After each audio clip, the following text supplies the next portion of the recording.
Hey everybody, Jim Wiegand here with 199seconds.com, and I want to talk to you today again about your pain, but again, from a very different angle.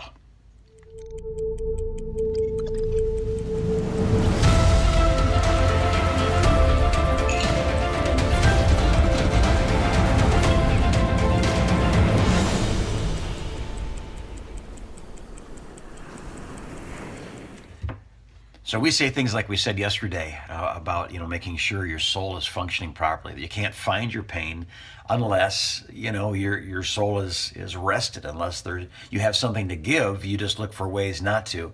And so we talked about that. But today I want to talk to you about really the rhythm of how you were created to live, to feel, and to find and live from your passion, your pain, and eventually your proficiency.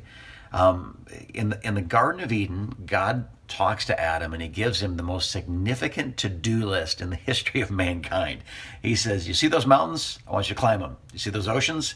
I want you to swim them. Do you see 25,000 miles in every direction? There's a planet that I want you to have dominion over. All the animals, the things you can see, the things you can't see, the molecular level of life. I mean, just everything. I want you to subdue it. I want you to fill the earth.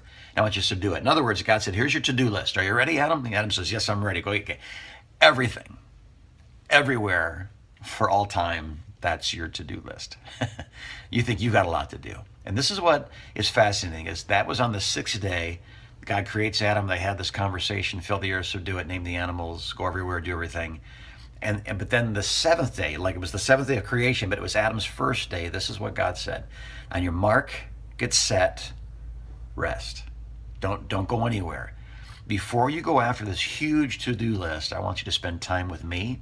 I want you to spend the next 24 hours from sundown Friday to sundown Saturday, the Sabbath. I want you to have that time that is just ours. It's mine, it's yours. We don't go anywhere, we don't do anything. Yes, there's a to-do list, but I want you to do the first thing, which is to just be with me. And I want to say this to you.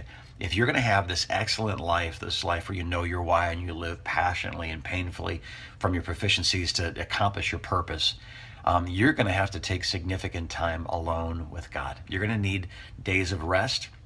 You need times of family. And I know the pushback is, I'm so busy. There's no way. I couldn't take a whole day. Maybe on the way to work, I'll spend it our date will be on the way to the restaurant to have the meeting. It's like, there's no such thing. You need to have 24 hours every 7 days. I didn't make this up, by the way. Sociologists, psychologists, and certainly scripture all say the same thing. 1 out of every 7 days dedicated to nothing produces a lot of things. One of the things it produces is rest and health. The other thing it produces is creativity. That instead of a to-do list, it's just the mundane over and over again.